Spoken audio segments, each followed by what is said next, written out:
So, non-duality. This is totally one of those classes where you'd be like, non-duality, and it's actually not a class, and it's just the moment, and it's like, you're just like, oh, that's it, like very Zen style, like, oh. But that wouldn't be fun, and I like to have fun, so we're gonna talk about that, which we can't really talk about. I wanna do what no non-dual teacher will ever do, and I kinda wanna sell you on it for a moment, just because I think it's so cool. In my experience, in my research, at the core of most religions, there is a form of mysticism, some form or another. And from that mysticism, religions kind of congeal around it historically. Not for every religion, I'm not saying for everything, but for a lot of them. And in mysticism, it's sort of I'm going to loosely define something you really can't define, but in a lot of mysticism, it's like the highest meta. I'm going to have to explain meta a little bit. Meta is anything that refers to itself from within itself. So if you're watching a movie and the movie knows it's a movie and refers to itself as a movie, that's meta, okay? So meta refers to itself from within or from outside of itself, metaphysical. So mysticism does that, but it does that on the full existential, ontological, spiritual scale of all reality. So it's like being, existence itself, referring back to itself from within itself. It doesn't make sense. It surpasses the logical mind. And so what this does for mystics is it brings them into this place of absolute unity with everything. That's one of the most common things you see in mysticism, a sense of unity, euphoria, connectedness to all things, and bliss, and ending of suffering, right? All these great things, you know, in various mystical traditions. And this is all different religions: Buddhism, Christian mysticism, Sufism, Kabbalah, all different mystical traditions do this in different ways, okay? They get you there different ways. I like the word mysticism because of that, because it points to this level of direct recognition of reality in this unitive place. And the bliss is nice too, you know? So I had a couple mystical experiences in my life that were completely indescribable. I'm not even going to try to describe what they were like. But since having those, I've made this my entire life. Like, I am a fiend for this shit. Like, I used to do a lot of drugs. I used to party a lot. In my life, it's completely changed my world. Like, you know, I used to be very depressed. I used to have a lot of anxiety. Since working with this material, it's, for me, completely changed everything. And for a lot of my students in this work, it has changed their lives as well. And I want to bring it to more people. And yeah, so I guess that's one of the reasons why I'm here. But at the core of mysticism, there is this moment where you cannot put it into words. And the reason why you can't put the certain mysticism into words is because that which it brings you to is non-dual, and all words are dual, because all words point to something. And if they point to something, there's something that they are not.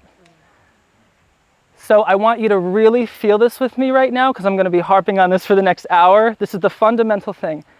A word, a thing, has edges, okay? It has edges to be a thing, to be a word. That's what makes it what it is. And that's the limitation of language. And mysticism points to that which does not have edges, okay? Just feel that for a moment. I forgot to introduce myself. My name's Joe Monteleone. Hi. I run the Tarot Mysticism Academy, which is an online school. I primarily teach people tarot. I have like a lot of courses in various areas. I coach people on building tarot businesses. I teach people tarot and mysticism. I teach people divination. And this is one of my favorite places to be ever. So I'm happy to be with you guys here. Yeah. So what we're going to look at today is going to really sound like a philosophy, and if it's it is a philosophy, I guess. And if you receive it that way, that's totally cool. I don't look at it as a philosophy. I look at it as a system through which you create conditions for a moment to happen that I just can't describe. I can't give it to you. Not because I'm cool or because it's Mr. or I'm like a Zen master. Yeah. So what I'm going to offer you today is a series of ideas that you can receive however you want to. But I truly believe that if you take these ideas and really work them out, step by step, it may create the conditions for something to happen that will change your world, maybe, or maybe not. For me, it's changed my world. And there's moments where I could see it in people's eyes where it clicks, and it's just like, and I love it. And yeah.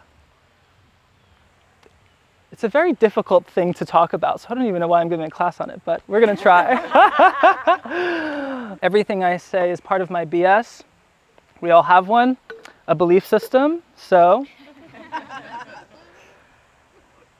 I really love ideas. We're going to go through a lot of ideas together, and then we're going to break them all down. Just watch. It's going to be like a house of cards. It's going to be fun. Okay. So non-duality guide. What is non-duality? By definition, it's not anything, because everything is dual with that which it is not. I'm going to use a specific nomenclature. I'm going to use a specific collection of fun words with you guys to help play with these ideas. So we're going to kind of ground ourselves in that language, and then we're going to play with that language over the next however long this is, okay? It's not the only language, it's just the language I have found to be the easiest to bring us there. Okay, so what is non-duality? By definition, it's not anything because everything is dual with that which it is not. So I can't say non-duality is this, because then you could say, well, what about the opposite of that? And it's like, oh, then we're in dualism, right? So you see the issue that we're dealing with. This issue, mystics, sages, philosophers love this shit. They take these big magnifying glasses of their mystical brains and they're all searching for this paradox. And when the I love it. When the paradox hits, it's like all the shit, because I know I'm an overthinker. So if my karmic energy attracted you here, maybe some of you are throw your hands up if you're an overthinker. Okay, great. Thank you for your vulnerability. Yeah, right? So I love this work. I love non-duality because it rips all of that overthinking down. It just blows it out of the water. And it just takes one moment, and it's like, it's so fun. Okay. So I'm going to start with an exercise before I scare anyone away anymore. It's called the measuring me exercise. And if you choose, everything is optional, by the way, including the ideas. So, receive what you'd like. Remember, it's my BS, it's my belief system. This is called the measuring me exercise. I'd like everyone to close their eyes. And I'd like you to find the top of your head. And I'd like you to draw a line all the way down to the lowest part of your body in space. So it might be your feet. It might be your butt, it might be whatever. The lowest part of your body. Feel that line. So feel where you begin in space, at the very top of your head, and feel where you end in space, at the very bottom of your body in space. Just feel that line, start and end. Really feel these edges.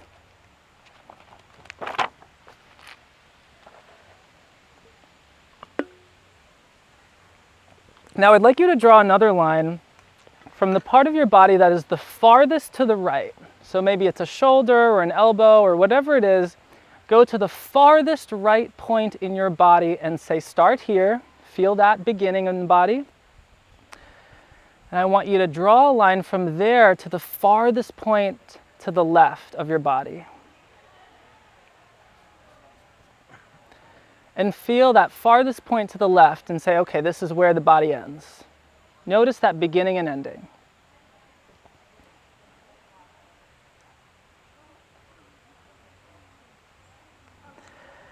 Okay.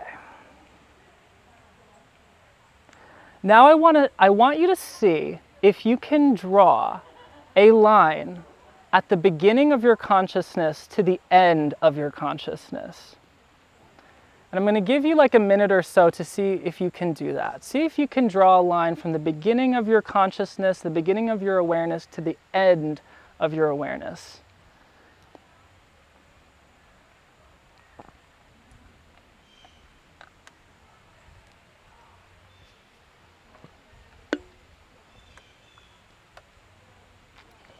Really look.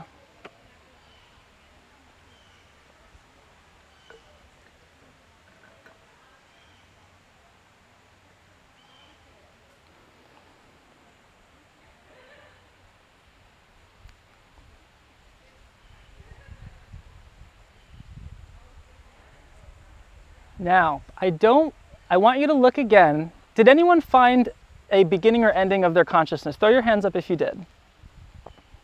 It's okay if you did. Nobody found a beginning or ending in their consciousness. Found a beginning. I feel like I found a beginning, but not an end. Where's the beginning? As soon as I was aware, I was looking for my consciousness. Like, oh, right there it is. There, okay. But then what was aware before that? There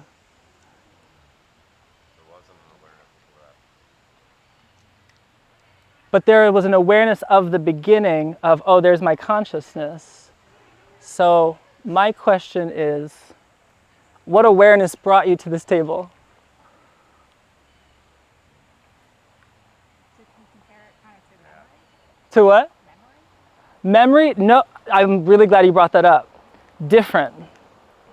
So if you have a memory, it comes and then it goes, right? There's a beginning and ending of a memory as you experience it.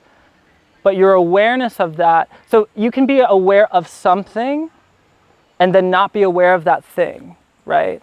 But the awareness is still there. So like you can be, in this context, there would be like an awareness of your awareness, the meta. But before that, there was an awareness of something that brought you here, right? Otherwise, how would you get here? But when you're thinking about that awareness, the one that brought us here, aren't you remembering your awareness? I would say you're remembering, in a way, an experience, or you're having a memory that comes in and then goes away when you don't remember it any longer. But you have an awareness of that memory for it to exist, right? So the awareness always exists? Is that kind of like... That's where we're going, yeah. So the awareness always exists. What came to my mind was that the lack of awareness. What was the question again? A line from your awareness to your... So see if you can draw a line from the beginning of your consciousness to the end of your consciousness. That end of consciousness felt non-local. Okay. Whereas the beginning felt local. Yes, in the present moment. You just hit on something huge. So the end felt non-local. So there's an end to the awareness of a localization. But the awareness of that localization, where does that end? So I can be aware of my body, I can be aware of my mind, I can be aware of my thoughts, I can be aware of my life. All these things are local. But the awareness through which all of those exist in, where does that awareness start and end? It doesn't. Cool. I like that. But I really want everyone to like, this is like a fundamental question, and I'm not saying it's like there is an absolute answer. I had a great visual that didn't. There was no words to make meaning of it, but it was like the line started as a dot and just wouldn't become anything else other than growing into a circle and then shrinking, and then there was this feeling of am I getting closer and further away, or is it growing and shrinking, and it seemed like this like dot of like white awareness within this non-local is a great word, just like otherwise ambiguous space.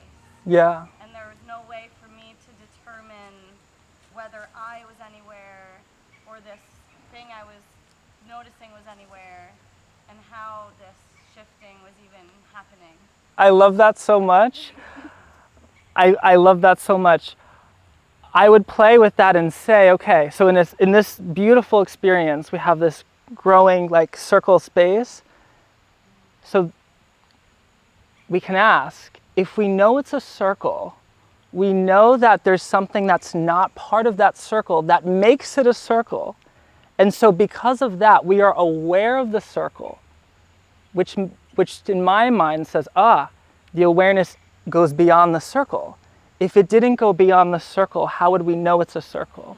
If we didn't know it was not black, how would we know it was white? So you see, and I want you to really ground yourself in this sense. If it's something, if it has edges, we must be aware of those edges. No, not that the circle has edges, but you get the idea. It has a limitation, right? It has a difference. So, yeah. Any other experiences or thoughts to that question? Where does consciousness begin and end? I'm trying to see if I understand kind of like, so like when someone mentioned that like it felt like it ended somewhere else, it makes me think of like, you know, how we're here on this like universe or this like realm, and that there's other realms that we could be tagged to. That's kind of what it makes me think of, is like our consciousness is here, but we're thinking about our daily life, but then we are tied to something else that we don't really know past our like realm. Mm. So I don't know if it's like, if that's kind of like what we're like on that page, that's what it makes me think of. This is really important. So one of the things you guys are starting to bring up is the difference between the local, what I call mind, and consciousness. That other realm that you just said is in your awareness because you said it. Do you see that? And you said the word realm, so it's pointing to something. And let's say we all go to that realm and experience something there. Whatever we experience, light, beings, astral world, those are all experiences and things that if they are things, if they are experiences, they must begin and end. Because if they were constant, we couldn't say, oh, we're experiencing this. All experiences must have an on and off. Otherwise, any constant, Alan Watts talks about this, if it's a constant, you'll never notice it. But the mystics want to notice it. So that's kind of the game we're playing here. You see what I mean? So can everyone really like feel with me? See, this is the thing, I don't want to push it on you, but is there anyone else that can feel a beginning or ending in consciousness? I mean, I might have been tied a little too much to like the XY coordinates after doing like the head to bottom line and the side to side line. But I think of the consciousness, if it were existing in that like XYZ space, then my like external edges are its external edges, but it expands infinitely inward. And so its beginning point could have been anywhere on the outside of me, with then like a tether line going in, Yes. shooting. But can you be aware of that tree? So then it's outside of your body as well. Right?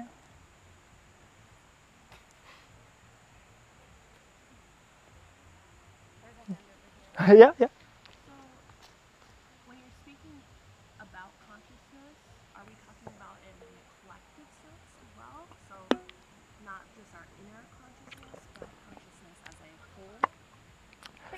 When I am speaking about consciousness in the context of this class, I am talking about a fundamental non-thing that is even beyond the collective. Now, mind is different. And the collective unconscious of like Carl Jung, a little bit different. Because there's forms, there's shapes, there's stuff in there, there's archetypes. Archetypes have form. They begin and end. Otherwise, they have to have form to be something, right?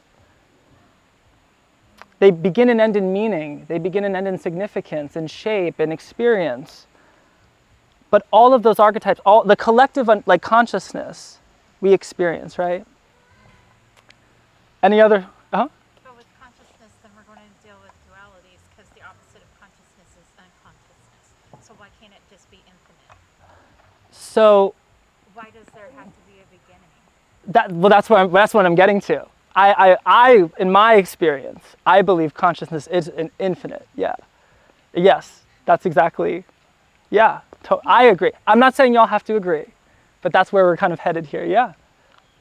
And even unconsciousness is in your awareness, because when you wake up in the morning and you've had a deep sleep, I'm going to pull from Vedanta here. This is a big one. When you wake up in the morning, you know that you've had deep sleep. That deep, even though your mind wasn't aware during the deep sleep, you can wake up and say, I remember not being aware. So remember everyone that said mind, local, that covers that. Do you see what I mean? All edges, all beginnings and endings appear within a consciousness. They wouldn't have edges if something wasn't aware of them. We're gonna keep going here. By the way, for all my fun occult people, Golden Dawn people, magic people, you just did a little bit of a Kabbalistic cross, by the way. Just throwing that out there. Tricked you. You just summoned the devil. Just kidding. Okay, so this is the big one. So we can be aware that the body starts and ends in space. We can be aware that the body starts and ends in time. Now you can play with the time dimension too, because I could ask you, well, do you remember not being aware? I don't think anyone can remember not being aware before they were born into this body, right? So in my experience, and maybe in your experience now, there is no edges in consciousness. No edges. There's no beginning, no ending. It's infinite. And there's thousands of years of texts that talk about this, so it's not just crazy Joe having a good time. I mean, I am having a good time, but many, many texts talk about this in all different ways, in different languages, and different traditions and cultures. Okay. So now we're gonna kind of pull back, and then we're gonna go even further, okay? So since non-duality is not a thing, let's start to define it by what it's not. So when we think of consciousness and we notice, oh, consciousness is infinite, that is the non-duality we're looking to play with, okay? But let's look at what's not non-dual. Let's look at what's dual. Things. Okay, I'm going to define a word for you the specific way I'm going to use this word. So you can write it down if you want, you don't have to, but this is important. And I'm pulling from a little bit of Hermetic philosophy in these words, just if you're into Hermeticism, there's a little bit of a wink there, but footnotes, lots of footnotes in this. Things are made, done, different, or changeable. They are here or there, and they always have edges in time or space. Okay? That's what I consider a thing.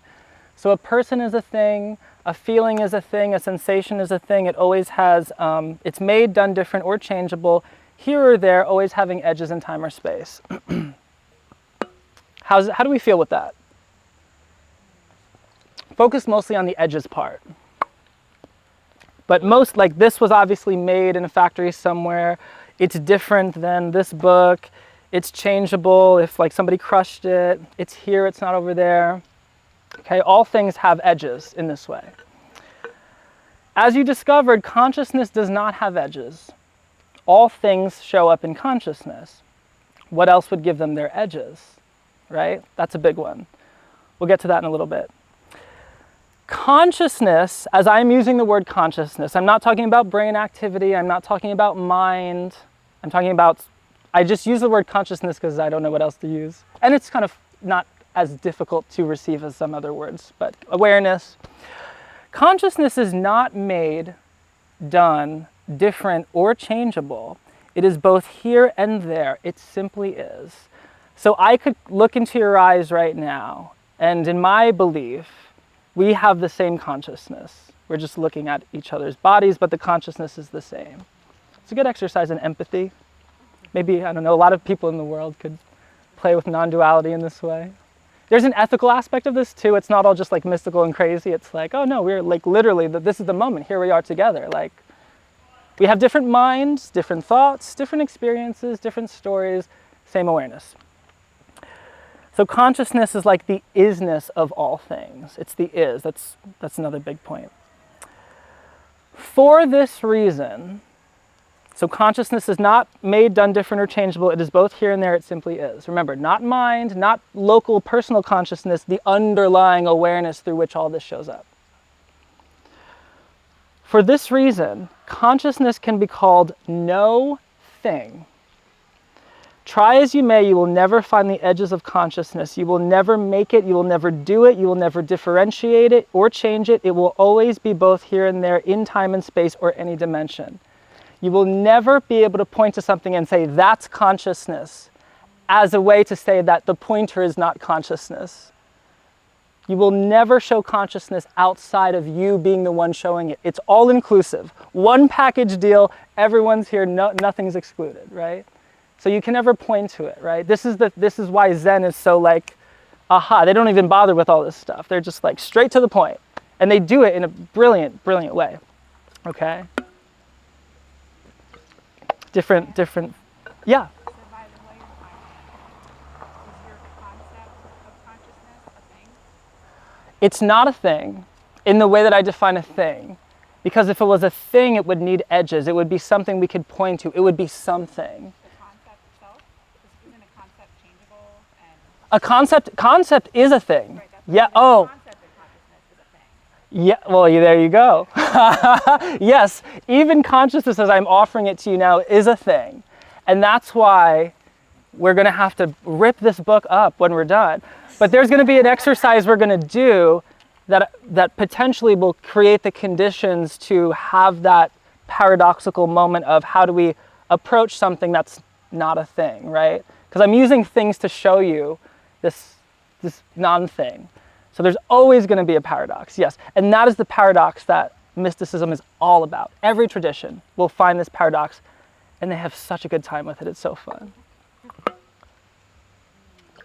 Okay, so a thing, something made, done, different, or changeable, here or there, coming or going, in time or space. It has edges. You can point to it, you can name it, you could play with it, you could juggle it, you could feel it. Sensations are things, feelings are things, they come and go. Right? People are things in this context. Consciousness, not a thing. No edges, it doesn't come and then go, and we prove that with the deep sleep. Because you're aware of, your mind comes and goes. Your body comes and goes. When you go to bed, your body's gone. You're in dream worlds. Where's your body? So you dream. When you go into deep sleep, your mind's gone. Where's your mind? And yet you're aware of all three of those states. You're the waking state, the dreaming state, the deep sleep state. So there's something else that all of those exist through. It's so freaking fundamental. We're used to going to things like thought, mind, body, spirit, but this is like underlying all of that. You have to keep going. You have to run this stuff like a million times, and then eventually there's this moment of like, it's just like, oh yeah, ha, how cool is that? Okay. So things and nothing. Everyone feel comfortable with this? Anyone scared? Did I scare anyone away yet? Cool. Oh, look! I teach the Tarot Mysticism Academy, so I love tarot. So things being made, done, different, or changeable, all coming from this one. So this is the magician card of the tarot. Everything, things have edges in time or space. Everything you've ever known has edges in time or space. Physical objects, your body, as we've experienced today. Sensations, they come and go. They have edges in the experience of them, right? They have beginnings and endings. Feelings and emotions, they have beginnings and endings, right? You know, you can be sad for a bit, but then you're going to be happy, and then where'd the sadness go? Comes and goes, it's a thing. Thoughts and ideas, right? Thoughts and ideas have edges, they come and go. All of these have form. That's another word we can use instead of edges, form. All of these have edges in time or space. So feelings, things, like sensations, which I consider kind of on the body. Feelings are kind of within the body. Emotions are the affect or the maybe result of those feelings or connection. Thoughts, all things, all edges in time space. Okay. Remember the no thing, yeah? Does that kind of imply that we can't know no-thingness then, or consciousness? Yes and no, and I'm really glad you asked that. So in a way, there's like in Greek, there's two words. There's episteme and there's gnosis. And I don't speak Greek, so I'm so sorry, but episteme would not apply, because episteme is knowing information. It's knowing things, facts, figures, stuff that comes and goes. Gnosis is knowing that, but it's not a thing. And if you read like the Corpus Hermeticum or something, you'll see the word gnosis used in that way. Hermes Trismegistus is like coaching his students into having these mystical experiences, and they're going to gnosis. And it's pretty radical. Everything disappears, and it's this profound, ecstatic. That's why mystics are crazy. You know, if you ever read a mystic, they sound nuts. They're like, oh my God, this person needs help. And they're so freaking happy. Speaking of neurospiciness, it's like, mysticism is like the most neurospicy thing I think ever. In the best way. All right, so nothingness, and these are just a few traditions that talk about this for you to play with, right? In Buddhism, we have the Shunyavada, the doctrine of the void emptiness. So in Zen, in the Madhyamaka, there's a whole tradition called Madhyamaka that goes into this emptiness. The fact that you can't point to it, it empties out all the things, right, to get to the no thing. Pseudo-Dionysus the Areopagite, a Christian Neoplatonist. In Kabbalah, it's called Ein Sof, no thingness. These are ways to speak of it apophatically, in the sense of saying what it is not. I don't want to confuse, I'm not going to go into too much of this stuff, but if you want, like, I can send you a bunch of stuff. But there's just know that there's many ways that mysticism in the Vedas and, you know, Upanishads all over the place, it approaches this nothingness in Kabbalah, in Zen.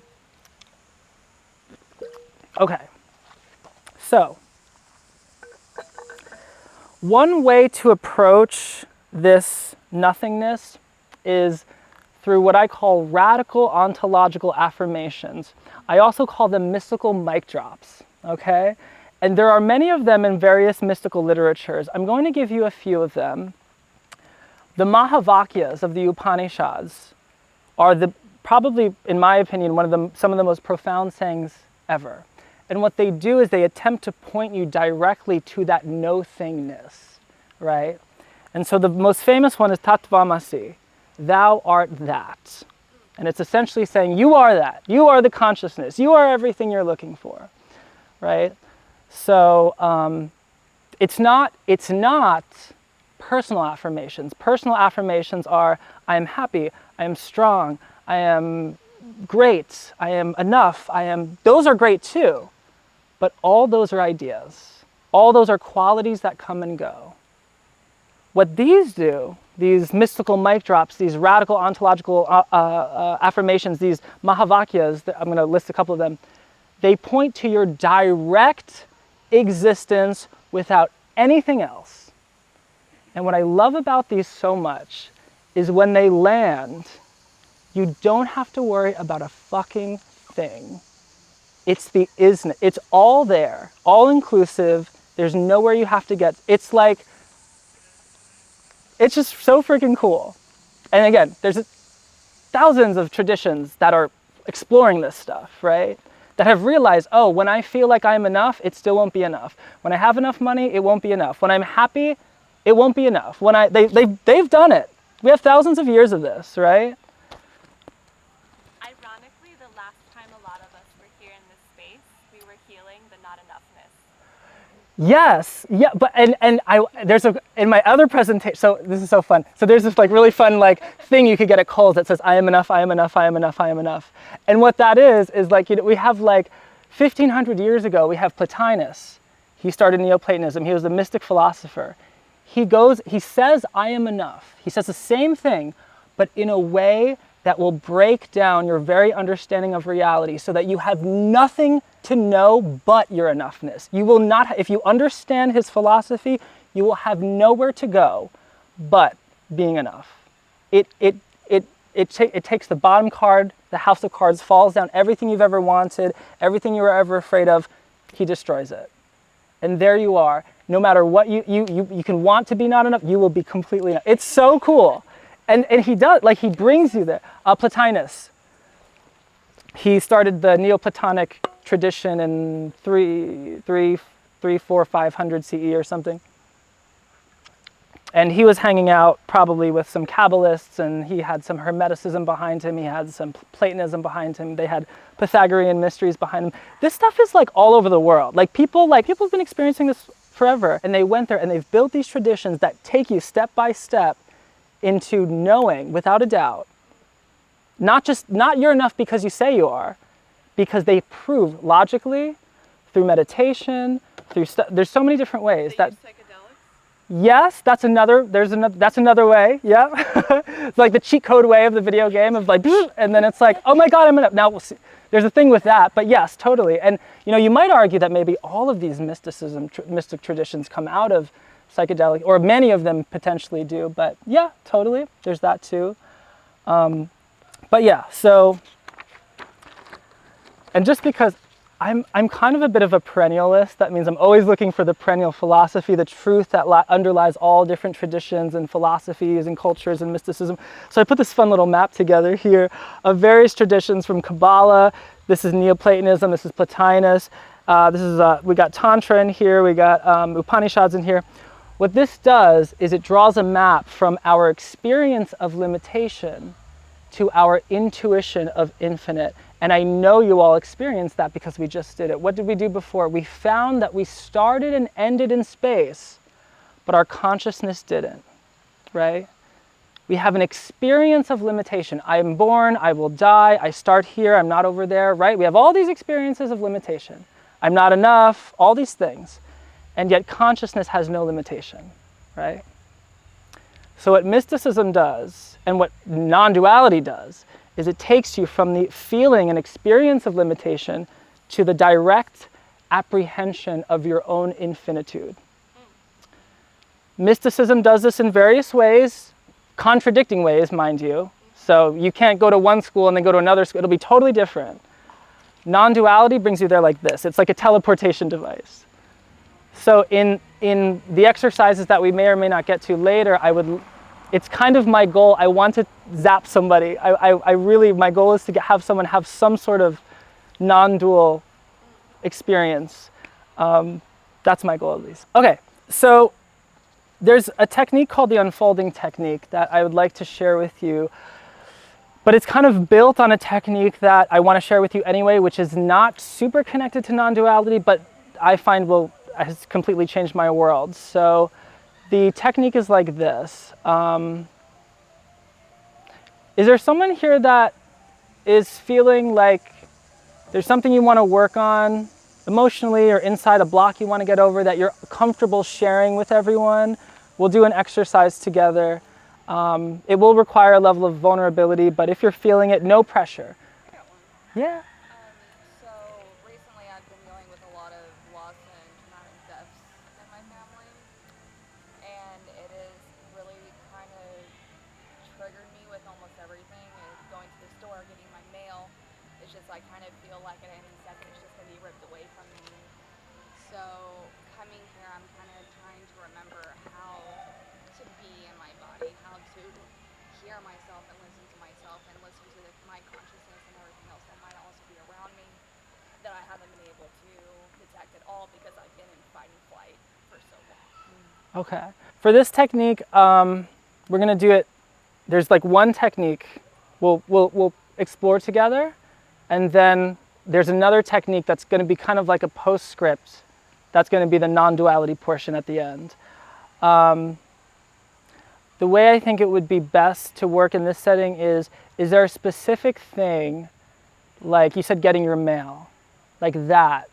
Is that something you still fear, like you have that kind of fear that it'll be taken from you? Kind of being here and, just being surrounded by so many of spicy brain people and witchy people and spiritual people and visuals, like it's definitely really pulling me out of it, but I'm just terrified as soon as I get home, it's gone. Okay. I'm going to focus on getting your mail. Does that feel like a thing that's kind of like not too intense, but like moderate? Okay. So Jess, I'd like you to, if you choose, you can close your eyes. And anyone, you can run this process with me if you want to. Again, it's up to you. Trust your intuition. So I'd like you to close your eyes, and first I'd like you to imagine that you're going to get your mail, and there's that fear of something being taken from you. Notice in your body where you feel that.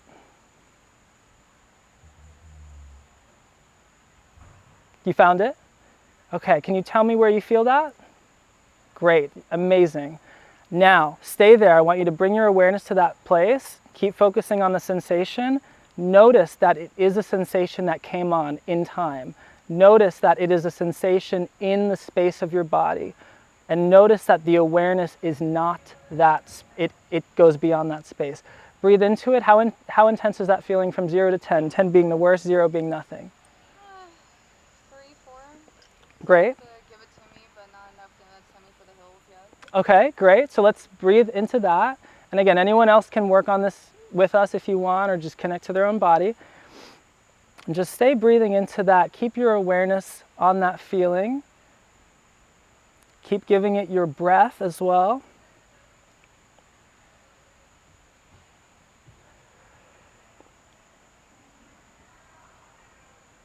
You're doing amazing. And what's happening in the body now? It's diluting. Yeah? How intense from 0 to 10? 1. Great. Now I want you to notice that feeling. Stay with it. Now I want you to notice your awareness, your infinite awareness that feeling exists within. Right? Now, I would like to invite you to release the effort of the difference between the feeling in that space and the infinite space of your awareness. Don't resist the feeling, release the effort of difference between the two. How's the feeling now? Better. I feel like I can breathe. Cool. From 0 to 10, where would you say you are? 0. Cool. Cool. Thank you so much for demoing that with me. I know that that's super brave, and that's awesome. So 2 different techniques that we just did. The first one is, to me, if you take one thing from this, maybe it's this one technique. The coolest thing is just feeling the energy feeling in your body. I've seen this in therapy circles, I've seen this in energy work circles, I've seen this in all types of self-development, but the essential practice is going into the feeling and feeling that shit. And there's a million other practices out there that are great. I love them, I've done them, but nothing for me has helped me as much as that first technique, okay? So that's one.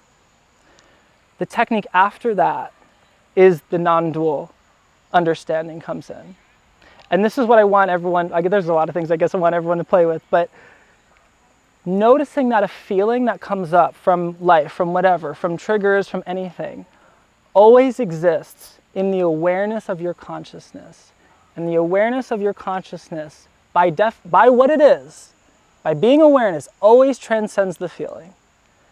And when you can release the identification with the feeling, you can sometimes release it. This is not, I'm going to tell you what this is not doing. This is not rejecting your feelings. This is not pushing them away. And there's a risk to this technique because a lot of people will do that occasionally.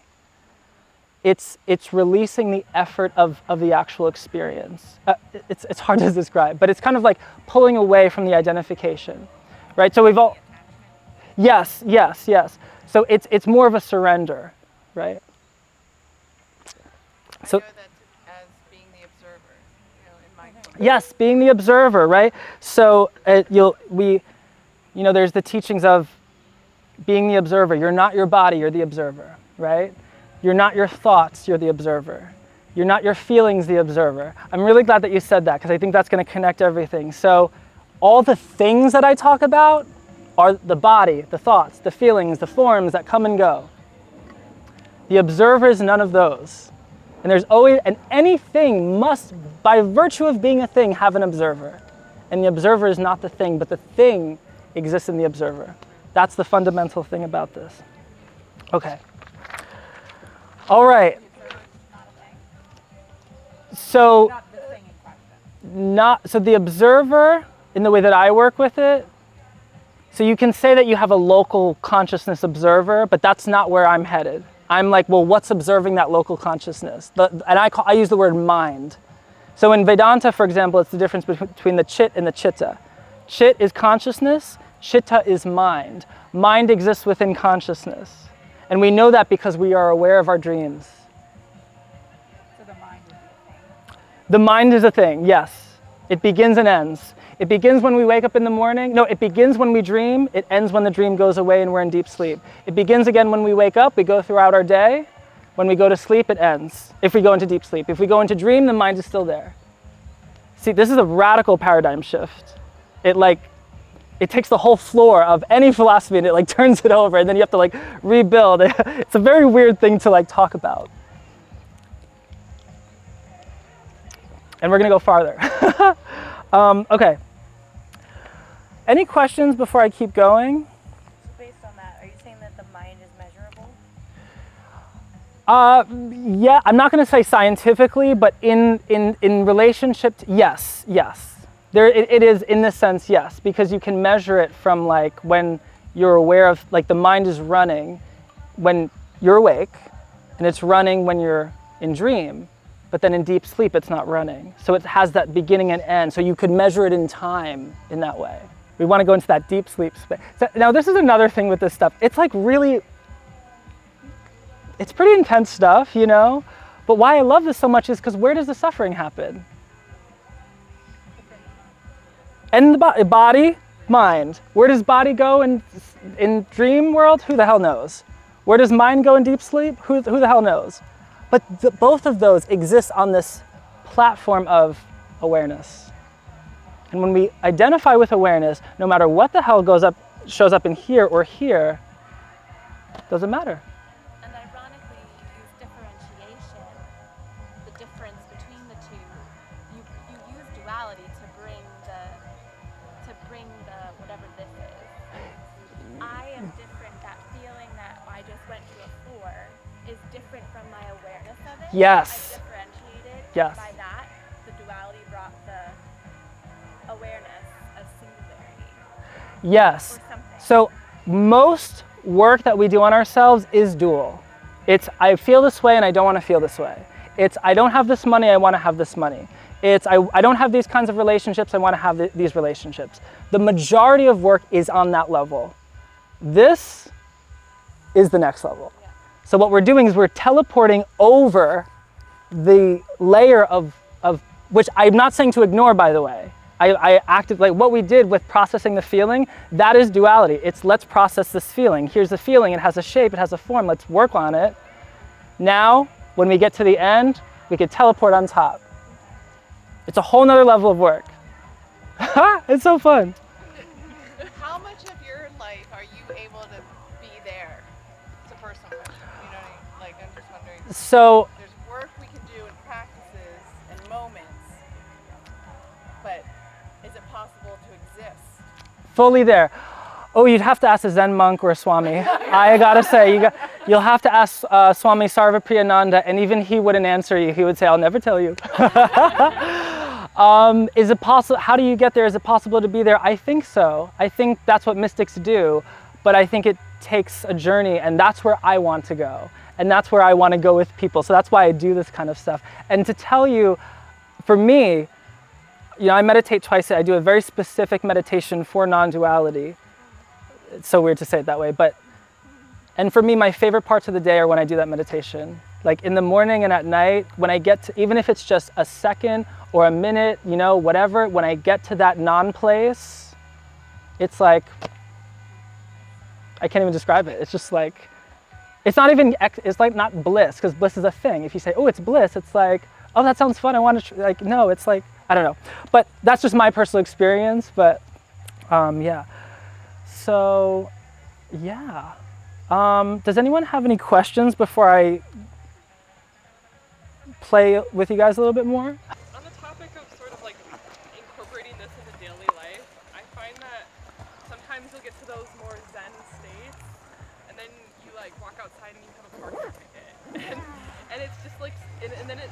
go, what the fuck is life? Like, why am I here? And like, how do you cope with that? Okay. The necessary existential next step that comes with it. Yes. It's like, wow, 10 minutes ago, I felt so at peace with reality, and then 10 minutes later, you're just like the back and forth of that is horrible. Yeah. That's really what consciousness is for. So the back and forth of like being in the Zen place and then getting a parking ticket, dealing with life. What I do, and there's a step in the meditation that I do and that I teach that you can bring into your life. When you don't do it in the meditation, it can become a cop-out, and I don't want it to be a cop-out, but I call it sparkles of ignorance. And it's kind of like sparkles of ignorance. So this, and I love the sparkles of ignorance. So the idea is if something shines, if it sparkles, the sparkle has to come and go, right? The light has to like whoop and go away. The stars that sparkle go whoop, whoop, right? The sparkles of ignorance are like the things, everything, literally everything, including a parking ticket, but also our feeling about the parking ticket. Why is it a thing? Because it's made, done, different, or changeable, here or there, coming or going, in time or space with edges. The thing is there, and as a sparkle of ignorance, it reflects the light of our consciousness. So no matter what shows up in our world, good or bad, every single thing, if it is a thing, must show up in our consciousness. And as a thing reminds us that we are conscious experiencing the thing. And so in this level, and so it kind of bridges the question of like, can we get to that place where we're on this level all the time? Maybe this technique can offer some sort of a bridge where no matter what flies through you, it's a thing pointing to your awareness. If the thing exists, it points to awareness. I promise you, there are no things outside of awareness. You will never find one. And so it's a reminder of like, oh, I'm aware of this. And then the next level is, oh, I'm aware. And then the next level is, right? I don't know if this is relevant to exactly what you're saying or not, but there was a, not that distant past part of my life where I was feeling very intense, having a very intense period of depression. And the thoughts in my head were so loud and they were so recurring. And I felt like I am this way, I am this person, this is me, these words are me. And I started reading some book that proposed that, no, you are the observer. These thoughts are just thoughts unreal, and you're experiencing these thoughts, but you are the observer. And that was a very like enlightening moment for me. Like, I am not that. This is what is happening to me, but it is not my inner self, and that really helped me to kind of move forward. Yeah.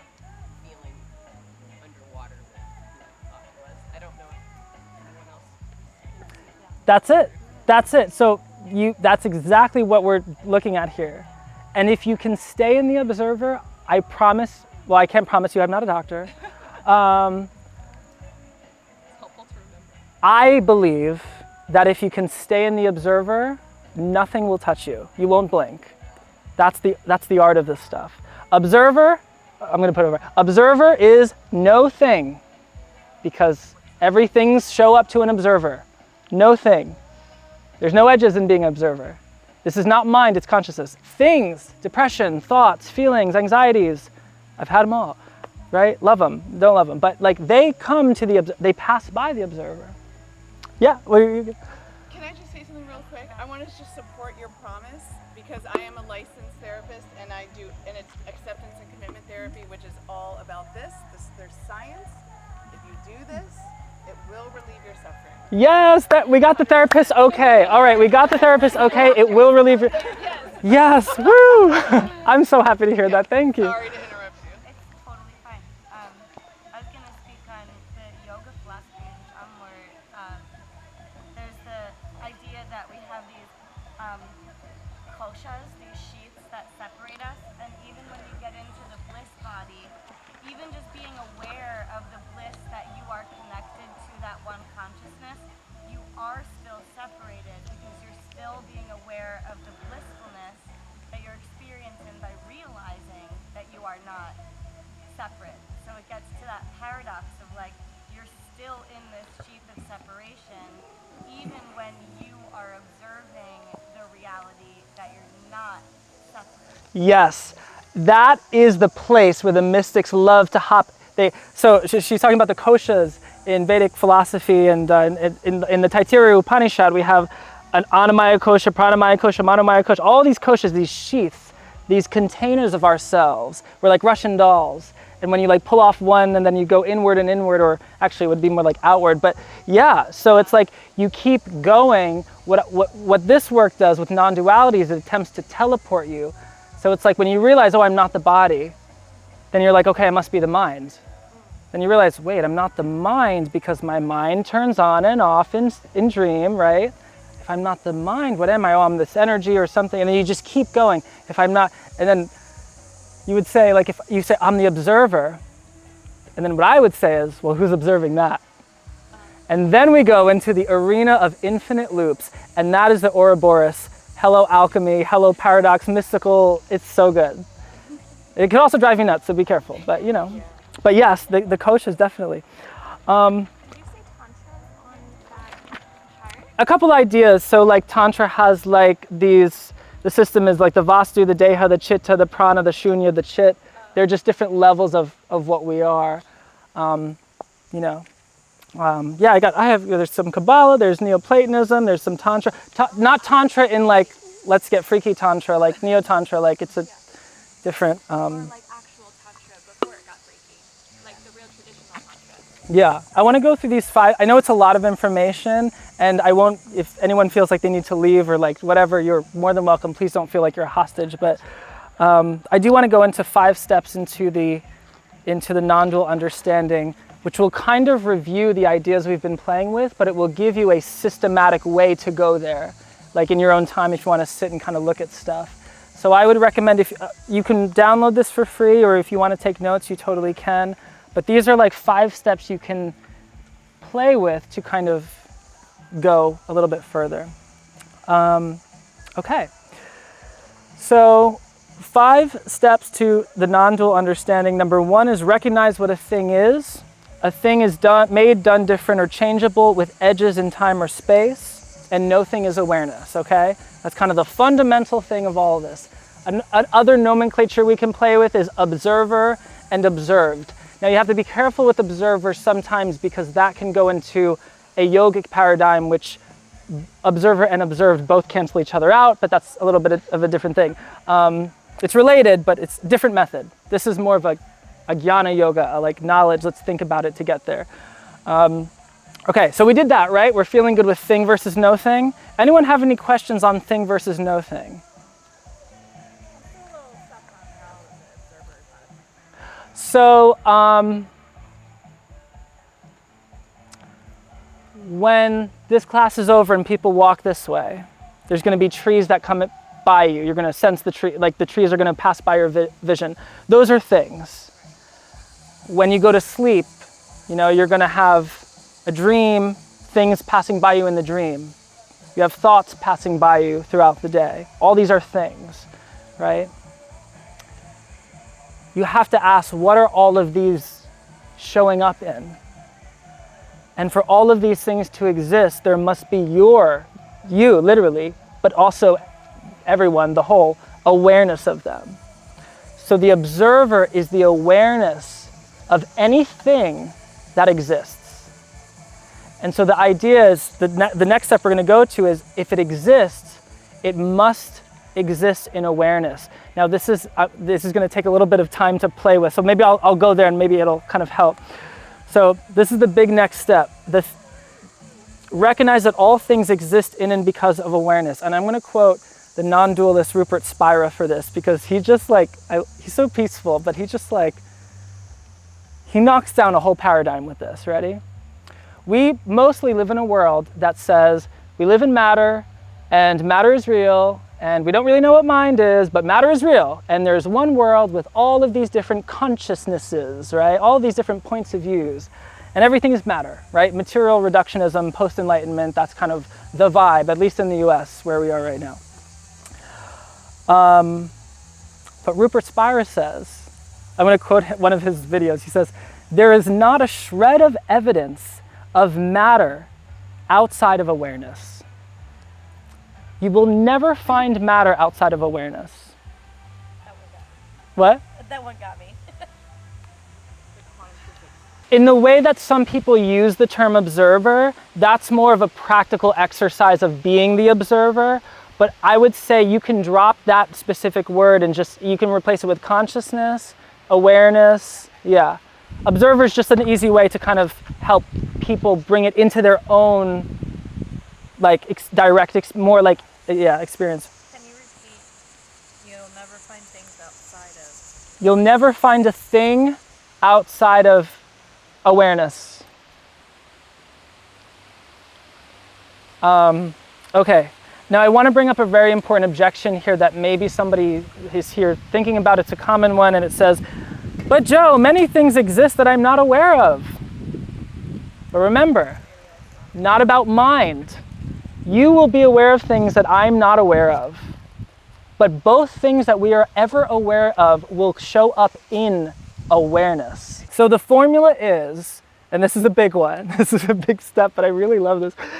And it's in the Upanishads, it's in a bunch of texts, so this is not necessary, this is not new material. Existence equals awareness. If something exists, you will never find it existing outside of awareness. How does that feel with everyone?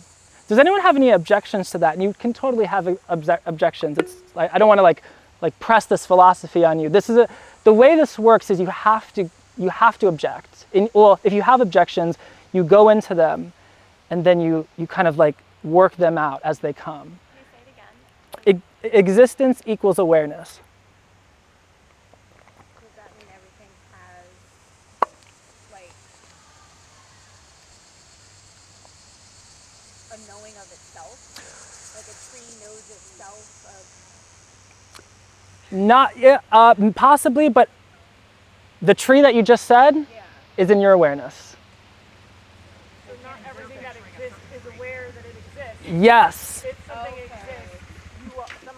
Yes. So not everything has self-awareness, but all those things by existing must exist in awareness. You will never find anything in the universe that's not in awareness. Where would it be? The way Swami Sarvapriyananda kind of teaches this is he says, if something is in a vacuum, a true vacuum, with no relationship to anything in this reality, I'm changing the words, but if something's in a vacuum, no relationship to anything in this reality, ever, in time or any dimension, you cannot say it exists. It's essentially not real if it's not in reality. And if it's in reality, if it is real, it will be, you will find it in the... But then you're aware. Ha ha! You're aware it's in a vacuum. Okay. Fourth dimension stuff? So even the dimensions, I would say, I mean, maybe non-duality falls off at a paradigm in a dimension, but I would say even because in any dimension, there's a beginning, and if it's a thing in any dimension, first, second, third, it begins somewhere, it ends somewhere, right? Or how about like the spiritual, like ghosts, that maybe there's people out there that don't believe that exists. But we are still aware of it. Yeah, so I would ask, who do the ghosts show up to? Who does the spiritual show up to? And this is where it gets really fun. If you go down the path of bhakti yoga, which is the path of worship, intense worship, right? Whatever deity that you're working with, where is that deity showing up? In awareness. This is a really heated argument. This is why stuff like Vedanta gets in trouble, because they put awareness, as Brahman before all other deities, and people think, oh, they're putting their God first, and it's like, no, it's existence, consciousness, bliss is all the same thing. It's not a thing, not a thing. It's the isness, right? Right? So we have step 2, recognize that all things exist in and because of awareness. This is a big one. And just, you can always go back to, if it shows up, if it exists in awareness. If it is a thing, it has edges. This you kind of have to run this. Like literally after this class, go watch your thoughts, watch your dreams, watch how you're aware of deep sleep. There's an on and an off button to every experience, everything, and it all shows up in awareness. Okay. By the way, in the tarot, the Fool is consciousness, the no-thingness, 0. The suit of swords is the thought, is the mind. Mind starts and stops in awareness. Thoughts come and go. Okay, I'm going to wrap this up with the next few steps, and then we'll bring it home. Number 3 is recognize that all your sensations, feelings, thoughts, and even your mind are things and thus exist in awareness. This is big. Sensations, feelings in the body, sensations outside or on the body, thoughts. All these things are things that show up in your awareness, okay? Can everyone, how's that comfort level? Okay? Next thing is, this is another leap. Recognize, this is step 4, recognize that all your sensations, feelings, thoughts, and mind are awareness. Recognize that all your sensations, feelings, thoughts, and mind are awareness. And the reason that they are awareness is because awareness is the reality that exists before them through which they have their existence. So if you, like Vedanta metaphor is like the clay pot. Clay is consciousness, pot is your mind or a thing, right? Consciousness, like if you have all this clay, clay is the substratum, the actual pot, the form of that clay is, whether it's a thought, a sensation, or your body or your whole mind, right? Or gold. If gold is consciousness, the jewelry that the gold is formed into are the things through which you experience, sensations, feelings, thoughts, your body, mind, all of that. It's a big one, big step. So if I understand, that's the same basically as number 3, only additionally. So in number 3, it's like they exist because of and through awareness. Okay. So if we stop there, we would be going into maybe the Sankhya philosophy, the yogic philosophy, which is there's Prakriti and Purusha. Purusha is consciousness. Prakriti is the things that show up to consciousness. They are different. Maybe they, I don't know, but there's still a little bit of duality there. The big step ahead is all of those things are nothing but consciousness. That's the next step. Not every philosophy goes there. You know, you could stop at step 3, but step 4 is not only do the things exist in consciousness and through consciousness, but are none other than consciousness and derive their reality through consciousness. They are consciousness, yeah. Not conscious of themselves. The tree isn't necessarily self-consciousness, but if it's a tree, who's saying it's a tree? It must show up in awareness, okay? So all things are an expression of consciousness. That goes into yes, it could be that, yes. I would say there's like the idea of the lila, the play of consciousness. In Tantra, I believe, lila is like the play of consciousness. And there's, yes, it can go there. But even more radical than that, it would be, see, Gaudapada, who started the Vedanta, the non-dual tradition in Vedanta, he would cut that down. He would say, no, it's not even an expression of consciousness. He would say, there's nothing but consciousness. He would cut that down. So it's how far, but yes, I like that. I would say yes on a level. So there's a level of like everything's an expression of consciousness and it's all divine, right? It's all, but yeah. All right, so my last thing, and this is the semi-practical, is you are awareness, and there is no thing to lose. Like any other thing with edges in time or space that is made, done, different, or changeable, you exist by and as awareness, and you are awareness. That includes your body and your mind. You could blow up the whole universe and it would still happen in awareness, and awareness wouldn't blink. Awareness does not begin or end. It simply is. It is never lost. You are awareness, okay? So when we have self-doubt, depression, anxiety, shit hits the fan, we get a parking ticket, whatever the things are showing up in life, it's showing up to you, the local observer, but the local observer itself is awareness, because who's saying it's a local observer? Okay? Now, one more thing. Because you are awareness, and everything is awareness, there is literally no thing to lose. Because if everything is awareness, and awareness is infinite, infinite can't be lost. There's no beginning and end. If awareness has no edges, and you are awareness, and all things are awareness, and it has no beginning or end, how could you lose it? There would never be a moment of lack. That is where I am enough really starts. Because not only are you enough, you are everything. And there is nothing that is not you, and you have nothing to lose. Cool. Yeah.